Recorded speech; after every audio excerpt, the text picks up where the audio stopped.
Andhra Pradesh assembly సమావేశాలు వైఎస్ఆర్సీపీ ఏం చేయబోతుంది? అనర్హత వేటంటున్నారు. ఓకే, జగన్మోహన్ రెడ్డి గారికి వెళ్ళినా పర్లేదు, వెళ్ళకపోయినా పర్లేదు, మీరు మిగతా ఎమ్మెల్యేల పరిస్థితి ఏంటి? ఒక్కసారి అధ్యక్ష అనుకున్న వాళ్ళందరూ కూడా, అనాలనుకునే వాళ్ళందరూ కూడా ఈరోజు అది దక్కే పరిస్థితి లేదు. 11 మంది కూడా వెళ్ళకూడదని నిర్ణయం తీసుకుంటున్నారు. వెళ్ళకపోతే అనర్హత వేటు తప్పదని చెప్పి సాక్షాత్తు స్పీకర్ చెప్తున్నారు. జీతాలు తీసుకుంటున్నారు, వచ్చి పని చేయండి అని చెప్పి ఆయన మాట్లాడే పరిస్థితి. సో ఈ నేపథ్యంలో ఈయన వెళ్తారా వెళ్ళరా? అసెంబ్లీ సమావేశాలకు వైసీపీ ఎమ్మెల్యేలు భయం. అనర్హత వేటు పెడుతుందని భయంలో వైసీపీ ఎమ్మెల్యేలు అసెంబ్లీకి హాజరయ్యేందుకు వైసీపీ ఎమ్మెల్యేలు నిర్ణయం తీసుకుంటున్నారా, తీసుకోవటం లేదా? అనర్హత వేటు పడితే గెలవడం కష్టమే అని. అనర్హత వేటు పడింది అనుకోండి, ఏదో గొప్పకు వెళ్ళొచ్చు, అది ఉన్నది ఇది ఉన్నది అనర్హత వేటు తేల్చుకుందాం, ఏం ప్రాబ్లం లేదు, మేము వీరులు మీ సూర్యులు అని వెళ్తే మళ్ళీ గెలిచే పరిస్థితి ఉంటుందా? ఉన్నది పోయింది, ఏదో దాచుకున్నది పోయింది అన్నట్లుగా ఆ పరిస్థితి అయిపోద్ది.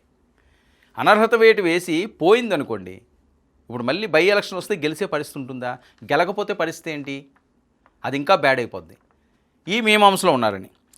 ఇక ఎమ్మెల్యే హోదా పదవి పోతుందని టెన్షన్లో కొత్తగా ఎన్నికైన వాళ్ళు ఇప్పుడు ఉన్న ఆ 10 మంది జగన్మోహన్ రెడ్డి గారు కాకుండా, ఇక ప్రతిపక్ష హోదా ఇస్తేనే అసెంబ్లీకి వస్తానంటున్న జగన్మోహన్ రెడ్డి గారు తాజాగా దీనిపై బుద్ధి జ్ఞానం ఉందా అని చెప్పి మండిపడ్డ చంద్రబాబు నాయుడు గారు. నీకెవరైనా ప్రతిపక్ష హోదా ఇస్తారు? ప్రజలు నీకు ఇవ్వలేదు, మేము ఇవ్వడం ప్రతిపక్ష హోదా. వచ్చి మాట్లాడితే మాట్లాడు.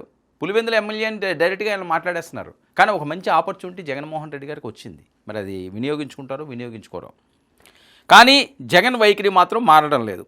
వైసీపీ ఎమ్మెల్యేల ఆలోచన వేరేలా ఉందంటూ వైసీపీ వర్గాల్లో టాక్.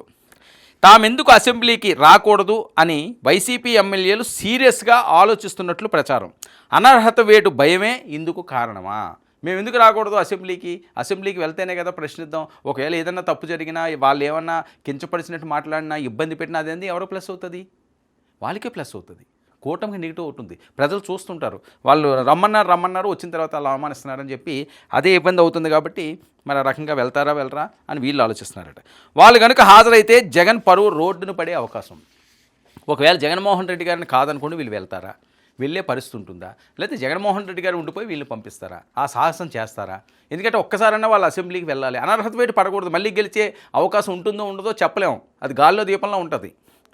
ఇక రాజ్యాంగం ప్రకారం స్పీకర్కు సమాచారం ఇవ్వకుండా 60 పని దినాలు హాజరు కాకపోతే అనర్హత వేటు పడుతుంది. వైసీపీ ఎమ్మెల్యేలు ఇప్పటి వరకు అసెంబ్లీకి రాలేదు. అప్పట్లో గవర్నర్ ప్రసంగానికి హాజరైనా అది లెక్కలోకి రాలేదు. కొందరు దొంగ సంతకాలు పెట్టినా అవి చెల్లవని స్పీకర్ స్పష్టం చేశారు. కాబట్టి అనర్హత వేటు భయంతో వైసీపీ ఎమ్మెల్యేలు మళ్ళీ ఆలోచిస్తున్నారట. ఇక అసెంబ్లీ వర్షాకాల సమావేశాలకు హాజరు కాకపోతే 60 రోజుల కోట పూర్తవుతుంది.